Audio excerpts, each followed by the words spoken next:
방금 읽은 말씀을 중심으로 우리 예수님을 따라 섬기며 살아가요 라는 제목으로 말씀을 전하도록 할게요.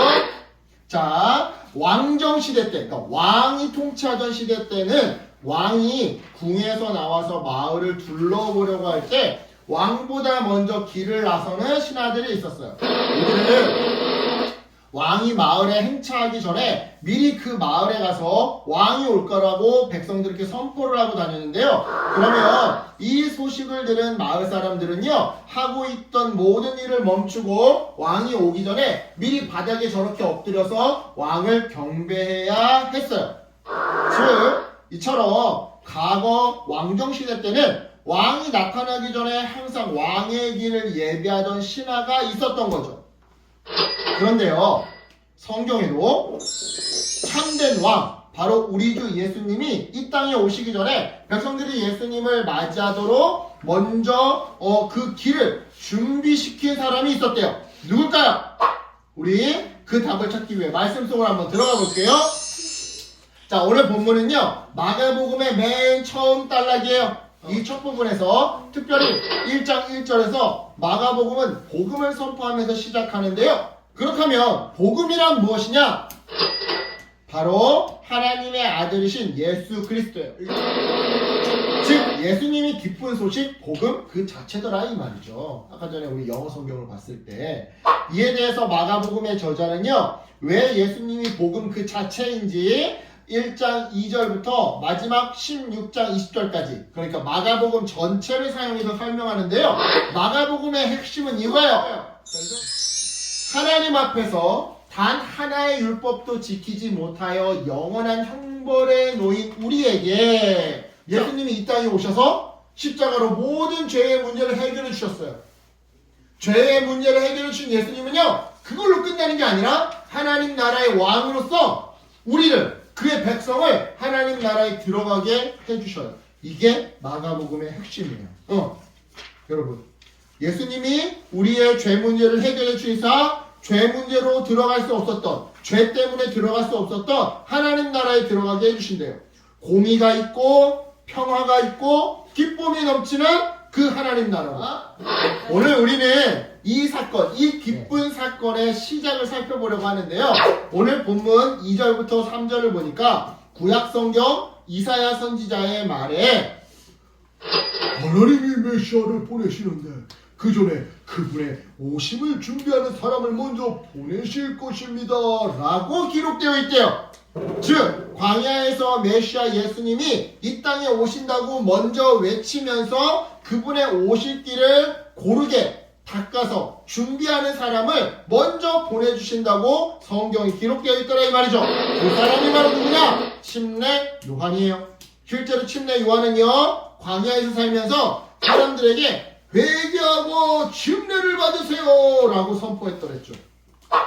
그러자 온 유대 지방에서 많은 사람들이 몰려와 자기의 죄를 솔직하게 고백하고, 저는 동생의 물건을 훔쳤습니다. 저는 형을 때렸습니다. 저는 엄마 아빠와의 약속을 안 지켰습니다. 막 이러면서 고백하고 요단강에서 요한에게 침례를 받았는데요. 재밌는 것은 침례 요한의 복장이었어요.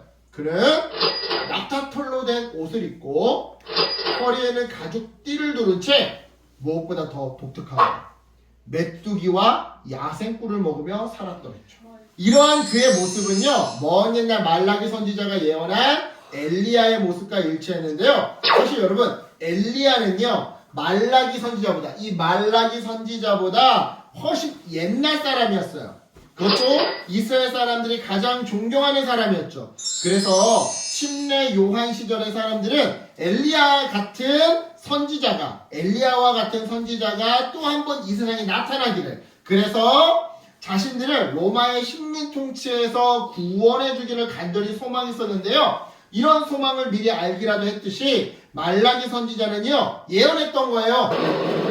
먼 훗날 엘리야 선지자와 같은 사람이 나타날 것이다. 그가 낙타털 옷을 입고 메뚜기와 야생꿀을 먹으면서 메시아의 길을 준비할 것이다. 이처럼 침례 요한은요, 참된 왕이 오시기 전에 백성들로 하여금 왕을 맞이할 그 준비를 시키는 자였어요. 따라서 침례 요한 뒤에 나타나는 사람이야말로 하나님이 보내신 진짜 메시아, 즉 참된 왕인 거였죠. 여러분, 아니나 다를까 침례 요한은요, 자기 뒤에 오시는 분이 자기보다 훨씬 더 큰 능력이 있는 분이고 자기는 그분의 신발끈을 풀 자격도 없다고 말했는데요.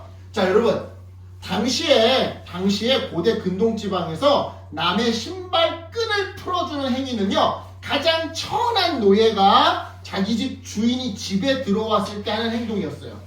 즉 요한은 자기 뒤에 오실 분과 자기를 비교하면서 그분이 얼마나 위대한 분인지, 그분에 비한다면 자기는 천한 노예도 안 되는 정말 낮고 작은 존재임을 설명했던 거죠. 이 말을 통해서.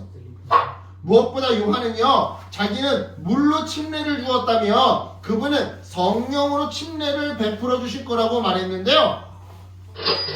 성령 침례를 베풀어 준다라는 말은 성령님을 보내주신다라는 의미였어요. 즉 성령님은 오직 하나님만 보내실 수 있는, 부리실 수 있는, 성령님은 오직 하나님만 보내실 수 있고 부리실 수 있는데 그걸 하실 거니까 따라서 자기 뒤에 오실 메시아는 완전하신 하나님이라는 그런 말이었던 거죠. 그렇다면 이쯤에서 우리는 도대체 그분이 누구냐? 라고 하는 질문이 들 텐데요. 때마침 그때 예수님이 요단강으로 찾아오셨어요. 즉 침례 요한 뒤에 오실 분, 참된 메시아이자 성령을 보내주시는 완전하신 하나님, 그분은 바로 예수 그리스도셨던 거죠. 이처럼 요한 뒤에 나타난 예수님은요, 요단강에서 침례 요한에게 침례를 받으셨어요. 이것이 예수님이 가장 먼저 공생애에서 하신 일이었죠. 자, 그렇다면 예수님은 왜 침례를 가장 먼저 받으셨던 걸까요? 맞잖아요. 참된 메시아이자 완전하신 하나님인 예수님이 오히려 침례 요한에게 침례를 베풀어줘야 하는 게 맞는데, 하나님이니까 왜 예수님은 오히려 침례를 요한에게 받은 걸까요? 예수님이 침례 요한에게 물 침례를 받으신 이유, 그것은 바로 예수님이 죄인들이나 받는 침례를 받으심으로 인해서 죄인과 동일하게 되시기를 원하셨기 때문이에요. 자, 예수님의 음성을 한번 들어볼까요? 나는 완전하신 하나님으로 아무런 죄가 없지만 너희 죄인들과 우리 같은, 여러분들과 같은 죄인들과 동일한 취급을 받을 거란다. 그래서 동일한 죄값을 짊어질 거란다. 아니, 너희들의 죄값까지 모조리 다 내가 대신 짊어질 거란다. 그래서 나는 너희들과 동일한 죄인의 수준으로 낮아지기 위해 이렇게 제일 먼저 공생애 때 제일 먼저 물 침례를 받고 있는 거란다.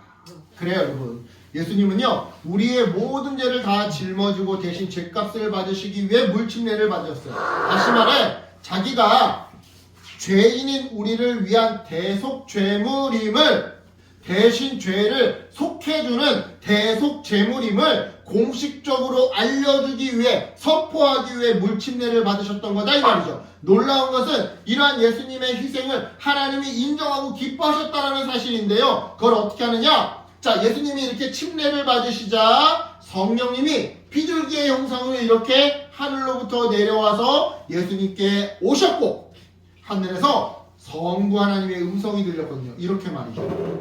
너는 내 사랑하는 아들이라, 내가 너를 기뻐하노라. 이처럼 하나님은요, 성령님을 보내주시고 또한 하늘에서 직접 말씀해 주심으로 예수님이 바로 하나님이 보내주신 그 메시아이자 참된 왕이심을 증명해 보여주셨어요. 더욱이 자신의 사랑하는 아들 예수님이 우리를 대신해 화목제물, 대속제물로 죽으실 것을 기뻐하셨죠. 따라서 여러분, 이 모든 것이 하나님의 크신 은혜라고밖에 다시 설명할 방법이 없는 거예요. 생각해보세요. 누가 우리 어진이의 죄값을 대신 사해주기 위해 자기의 자녀의 목숨을 내주는 사람이 누가 있겠어? 생각을 해봐. 어진이가 잘못을 했어. 그랬는데 갑자기 강유리 아빠가 어진이 죄를 대신해서 우리 강유리를 대신 잡아가세요 이런다고 생각해봐. 그런 아빠가 어디 있겠냐고. 하나님은 그렇게 하신 거야. 우리 모든 사람들의 죄를 대신 용서해주기 위해서 자기의 아들 독생자 예수의 목숨을 내어주셨다 이 말이야. 그러니까 이건 은혜라고밖에 설명할 수가 없는 거지. 이런 맥락에서 여러분 우리는 이처럼 은혜와 사랑이 풍성하신 하나님이 우리에게 보내주신 그 예수님을 왕으로 믿어야 해요. 우리에게 다른 왕이란 존재할 수가 없어요. 그런데 예수님은 이 왕은요 세상 왕들과 달라요. 죄인인 우리를 위해 스스로 가장 낮은 자리로 오셔서 하나님의 종으로 일하셨고요. 더욱이 우리 대신 죽음으로 우리의 구원을 이루셨고요. 무엇보다 이후에는 하늘에 부활 승천하시사 믿는 자들에게 약속하신 성령님을 보내주셨는데요. 따라서 여러분 이 예수님을 믿는 우리는 어떻게 살아가야 할까요? 우리도 예수님처럼 가장 낮은 자리에서 다른 사람을 위해 섬기는 자세로 살아야 하지 않을까요?